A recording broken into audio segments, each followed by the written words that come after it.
嗨，大家好，我是小新，你听过负热量食物吗？为什么越吃越胖呢？这集要来跟大家聊聊负热量食物。请放心，我不会拿一些研究数据或报告来吓唬你，我会尽量用最轻松的方式来让你看懂，而且我还会教你如何轻松吃饱饱，也能减肥的方法哟，所以一定要看到最后。近年来，大家讨论度很高的减肥饮食，就是吃负热量食物。什么是负热量食物呢？食物都有热量，要说没有热量的东西，大概就是水、黑咖啡、茶，这些热量几乎是零的东西了。但是，怎么还会有热量是负数的食物呢？其实指的是我们人体消化这些食物时，耗费的热量比食物本身提供的热量还要多哟。这听起来蛮合理的，对吧？用数学的角度来看，真的是这样。不过，我们是人，不是数学算式，不可能用加加减减就能简单减肥哟。很多人想到减肥，第一个的做法就是不吃东西或是少吃一餐。其实也算对，因为当我们吃下去的热量比整天消耗的热量还要少时，我们自然就会瘦啦。但是这样子做我们会挨啦，饿个10天还能忍受，但是你有办法坚持饿3个月吗？这种做法刚开始真的能瘦几公斤，而且会瘦得很快哟。但是你会开始出现精神不佳、注意力不集中等问题，因为你吃的太少了，身体不适应。接下来，你的大脑就会出现危机感，它觉得你快死了。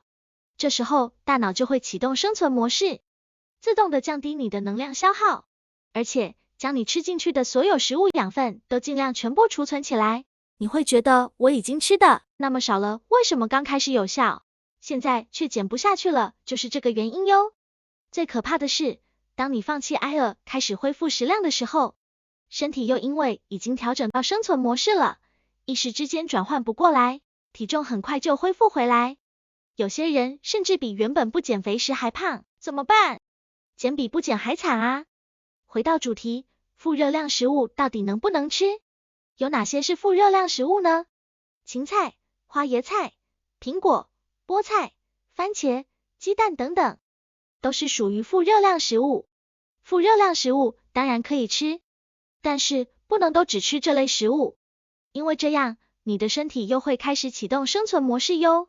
以下我要告诉大家如何吃得饱又可以减肥的方法。第一步，请尽量不要吃加工食品，像是蛋糕啦、饼干啦、蜜饯啦、糖果啦、含糖的饮料等等。这些食物的热量高得吓人，而且没什么营养。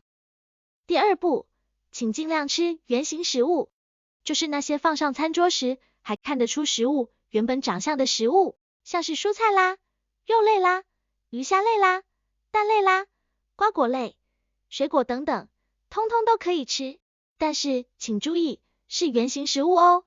例如炒猪梅花肉片是原型食物，贡丸是加工食物，清蒸鲈鱼是原型食物，鱼饺是加工食物，苹果切片是原型食物，市售苹果汁是加工食物。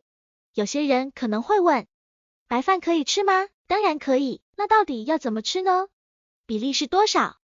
你不用拿着磅秤去帮每个食物量体重，也不用想去记每种食物的热量，这些都太麻烦啦。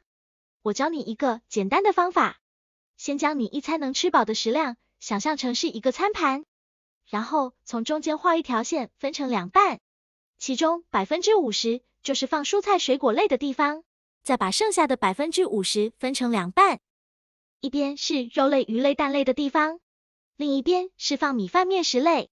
然后多喝水，一天至少喝到2000cc 的水，促进新陈代谢，帮助消化及排毒。这样就可以了，是不是很简单呀？注意哟，我说的是一天吃3餐吃饱的分量。如果你一天得吃5餐的话，可不能这样吃。光是这样小小的改变，就能以1个月减少体重 1% 到 2% 速度，持续减重到标准体重哟。如果想快一点，还可以搭配有氧运动或重量训练等方式，提高身体的能量消耗，这样就有机会增加到 3% 至 4% 哟。如果大家对这个主题有兴趣，也可以在下方留言告诉我，我会尽量聊一些这方面的主题。最后，如果忍不住真的很想吃蛋糕怎么办？你可以想象吃一块蛋糕的热量差不多2碗白饭的热量，如果这餐吃了蛋糕，下一餐就减少一些食物就好了。我们不是苦行僧，没必要吃的那么计较。但是蛋糕这类甜食不是只有热量高的问题，所以还是建议在你达到标准体重之后再来吃比较好哟。以上就是我今天跟大家分享的主题。如果喜欢我的频道，欢迎订阅分享并开启小铃铛。喜欢这支影片的话，记得帮我点个赞哦。我们下次见喽，拜拜。